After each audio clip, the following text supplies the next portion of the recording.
네, 시장의 큰 그림을 좀 그려보는 시간입니다. 오늘 이 시간은 NH투자증권의 김영환 투자전략연구원 연결돼 있습니다. 안녕하십니까? 안녕하세요. 네, 5%를 전후에 움직이던 미국의 10년 만기 국채 금리 좀 내려왔습니다. 앞서서도 언급을 드린 것처럼 빌 에크먼 이 퍼싱 스퀘어 회장이 채권 공매도 포지션 청산했다라고 밝힌 것 때문인데 이렇게 10년 만기 국채 금리가 좀 안정화가 되고 있는 것은 긍정적이지만 그 이유를 또 경기 침체, 경기 악화에서 찾고 있어서 우려감을 또 가질 수밖에 없거든요. 어떻게 평가하십니까? 일단 저희는 경기 침체가 그렇게 빨리 올 가능성은 높지는 않다고 보고 있고요. 현 수준의 고금리가 계속 지속이 되면은 아무래도 경기에는 부담을 느끼게 될 거고, 그럼 아마 내년 내지는 내후년 정도에까지 계속 고금리가 진행이 되면 경기 침체가 올 수 있다고 생각은 하는데요.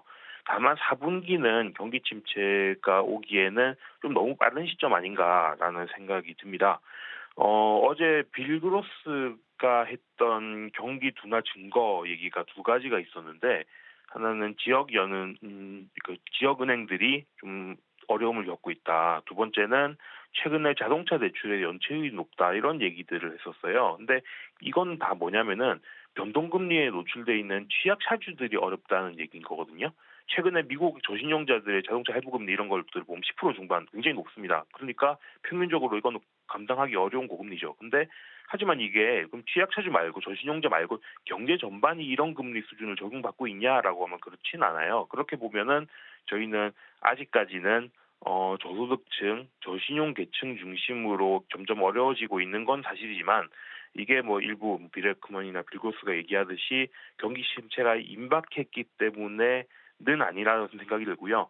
오히려 지금 어제 그런 발언들 이후에 금리가 빠지는 것들을 보면은 이 펀더멘탈상 침체를 바라보기 때문이라기보다는 시장 심리 자체 차원에서 쏠림이 강했기 때문에 그런 발언들이 반대 매매 쪽을 막 이끌어냈다, 이런 생각들이 들거든요. 뭐 이 부분은 조금 이따가 다시 좀 더 자세히 말씀드리겠습니다. 네, 잠시 후에 자세하게 알아보겠고요. 아무튼 경기 침체 가능성은 빠른 시일 내에는 크지 않을 것이다라고 언급을 해주셨습니다. 그런데 우리 시장이 오늘 갭 상승 출발을 했는데 결국에는 또 하락 전환을 했거든요. 외국인의 순매수가 그래도 우리 시장 같은 경우에는 들어와야 시장이 좀 끌어올려질 텐데 이 부분에 대해서는 어떻게 보시는지 반등의 시점은 언제쯤 잡아갈 수 있을까요? 뭐 그럼에도 불구하고 저희는 저점 가깝다라고 생각을 하고요. 여기서 조정받을 수 있는 여지는 기술적으로는 뭐 크진 않다는 생각입니다. 지금 주식시장을 내리누르는 변수를 쪼개보면 하나는 뭐 앞서서 또 나왔던 금리 얘기고요.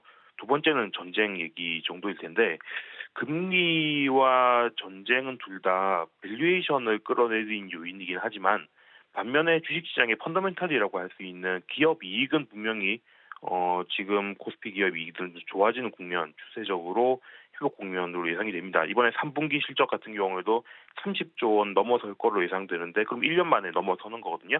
이런 부분들 생각하면은 금리 때문에 발생했던 주가 조정은 이 부분만 좀 진정되면 회복될 수 있다고 생각들을 하고요. 그리고 지금 느낌은 한 5% 정도에서 여튼 미국 10년물 국채 금리는 좀 허들을 좀 맞이한 것 같아요. 그렇게 보면은 주식시장도 여기서 추가적으로 조정이 세게 나올 여지는 별로 많지 않고 오히려 반등이 머지않았다, 이렇게 보고 있습니다. 네, 그렇군요. 미국의 10년 만기 국채금리 안정화와 관련된 이야기도 해주셨는데, 앞서서도 우리 시장에 대해서 어제 거래 대금이 상당히 낮았잖아요. 코스피 뭐 7조 원대, 코스닥 5조 원대였다라고 말씀을 해드렸는데, 이 미수금이라든지 반대 매매와 관련된 우려들도 지금 상당히 높지 않습니까? 이 부분에 대해서는 어떻게 평가하고 계십니까? 아무래도 이렇게 주식시장의 변동성이 커진 국면에서는 반대 매매가 어, 뭐 언더슈팅을 쭉 가져오는 것들이 종종 관찰이 되는 거고요. 그래서 항상 그럴 주식시장이 그런 상황에 처할 때마다 저희가 펀더멘탈상 바닥선을 설정해서 말씀을 드리는데, 그거를 깨고 내려가는 경우들이 빈번하게 발생을 하죠. 이번에도 마찬가지로 그럴 수 있을 것 같습니다. 다만 뭐 조금 긍정적인 부분이라고 한다면은 미수금 잔고가 이렇게 재작년 내지는 작년 상반기 이런 것처럼 높은 구간은 조금 아니어서, 상대적으로 이 부분이 하방을 만드는 폭 자체는 이전들에 비해서는 조금은 덜 낫지 않을까 이런 생각들을 하고 있고요. 여튼 뭐 변동성이 재차 확대가 되면 반대 매매가 나오면서 주식시장이 또 한 번 조정받는 것들을 있을 수 있겠죠. 그렇기 때문에 저희가 뭐 펀더멘탈상의 바닥은 가깝다 이렇게 얘기를 하는데 하지만 일시적으로 하회한 요인들은 나올 수 있다라는 좀 걱정은 가지고 있고요. 이런 부분에 대해서는 아무래도 투자자분들이 만약에 우리가 예상하지 못한 수준까지 주가가 떨어졌을 때 내 계좌가 버틸 수 있느냐라는 것들을 한 번씩 점검을 하실 필요는 있겠습니다. 네, 맞아요. 신용 뭐 반대 매매 쪽에 관심이 있으신 분들은 한 번쯤 정말 점검을 해 보셔야 되겠고, 그럼에도 불구하고 지금이 바닥권이라는 판단을 하신다면 이렇게 일시적으로 급락이 혹시라도 나온다면은 매수의 기회도 될 수는 있잖아요. 어떤 종목군이 이 시점에는 유망하다라고 보십니까? 예, 오히려 말씀하신 것처럼 그런 펀더멘탈을 깨고 내려간 상황은 뭐, 주식을 늘릴 때가 보통 흔하지게 오지 않는 오히려 좋은 주식 늘리는 기회라고 생각을 하고 있고요. 제일 좋게 보는 것들은 첫째 반도체, 둘째 자동차와 은행, 세 번째 우주항공과 방산 이렇게 말씀드리고 싶습니다. 반도체 같은 경우에는 한 4분기 정도부터는 감산 효과가 나와서 반도체 범용 제품들 가격이 올라갈 거다 이런 전망들이 최근에 나오고 있어서 긍정적으로 보고 있고요. 그리고 자동차나 은행 같은 경우에는 개별적으로 자동차는 미국의 자동차 노조 파업과 관련해서 조금 시장 상황이 괜찮다. 그리고 은행 같은 경우는 금리가 올라가는 게 오히려 은행 관련의 수익성에는 괜찮게 작용하고 있다. 이런 점에서 긍정적으로 보고 있습니다.